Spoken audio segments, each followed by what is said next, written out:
இன்றைக்கி வந்து வேலையெல்லாம் முடிச்சுட்டு வீடு பார்க்குறதுக்காக போயிருந்தேன்.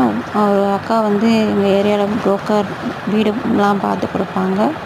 சரி அவங்கக்கிட்ட சொல்லி வச்சுருந்தேன். அவங்களும் கூட்டிகிட்டு போனாங்க. இப்போ ரொம்ப ஒரு விஷயம் நடக்குது. என்னென்னா, முதல்லலாம் வந்து யாராவது ஒருத்தவங்க தான் சொல்லுவாங்க முஸ்லீம்களுக்கு வீடு கிடையாதுன்னு.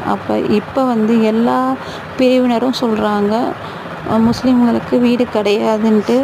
ருப்பீஸ் கொடுத்தா கூட வந்து இல்லைன்ட்டு தான் சொல்கிறாங்க.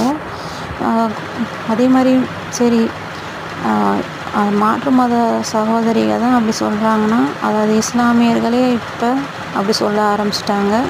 எங்கள் ஏரியாவில் நாங்கள் பிறந்து வளர்ந்து இங்கேயே இருக்கோம், ஆனால் எங்களுக்கே வீடு இல்லைன்றாங்க. இந்த வீடு தான் பார்க்க போயிருந்தோம்.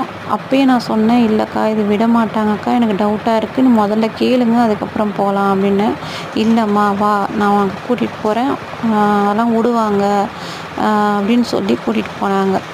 போய் ஃபுல்லாக பார்த்து எல்லாம் எனக்கு பிடிச்சிருச்சு. ஓகே பேசி முடிச்சிடலாம்க்கா அப்படின்ட்டு என் ஹஸ்பண்டை கூட்டிகிட்டு வரேன்னு மறுபடியும் என் ஹஸ்பண்டை கூட்டிகிட்டு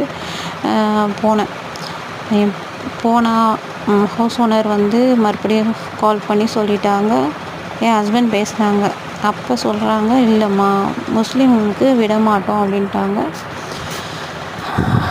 அப்போ சொன்னோன்னே எனக்கு ரொம்ப இதாகிடுச்சு. என்னடா ஃபஸ்ட்டு ஒர்க்காக வந்தோம், இந்த மாதிரி சொல்லிட்டாங்களே அப்படின்ட்டு. அதெல்லாம் வந்து யாராவது ஒருத்தவங்க தான் சொல்லுவாங்க. இப்போ யாரை பார்த்தாலும் அதே தான், அந்த வார்த்தையை தான் சொல்கிறாங்க. முஸ்லீம்களே சொல்லும் போது தான் எனக்கு ரொம்ப வருத்தம். அது மட்டும் இல்லாமல் எங்கள் ஏரியாவில் இது பார்த்த வீடு இன்னொரு ஏரியாவுக்கும் போனோம், எங்கள் மாமியார் வீட்டு சைடு பக்கம்.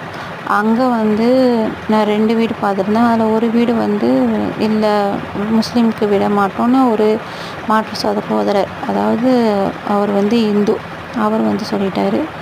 அப்புறம் வந்து இன்னொருத்தர் வந்து கிறிஸ்டின், அவங்க வீடு வந்து நான் ரொம்ப நேரம் வெயிட் பண்ணேன். அவங்க வந்து காலிங் பெல் அடிக்கிறேன், அவங்கக்கிட்ட கூப்பிட்றேன், வரவே இல்லை. ஃபோன் அடிக்கிறேன், எடுக்கவே இல்லை. பக்கத்து வீட்டில் கேட்டதுக்கு அவங்க சொன்னாங்க, இல்லை அவங்க விட மாட்டாங்க முஸ்லீம்களுக்குன்னு. முதல்ல இருந்தது ஒரு கிறிஸ்தவரோட வீட்டில் தான். வரைக்கும் தாயா பிள்ளையாக தான் பழகிட்டு இருக்கோம். இப்போ பிரிவினை வந்து கொண்டு வராங்க.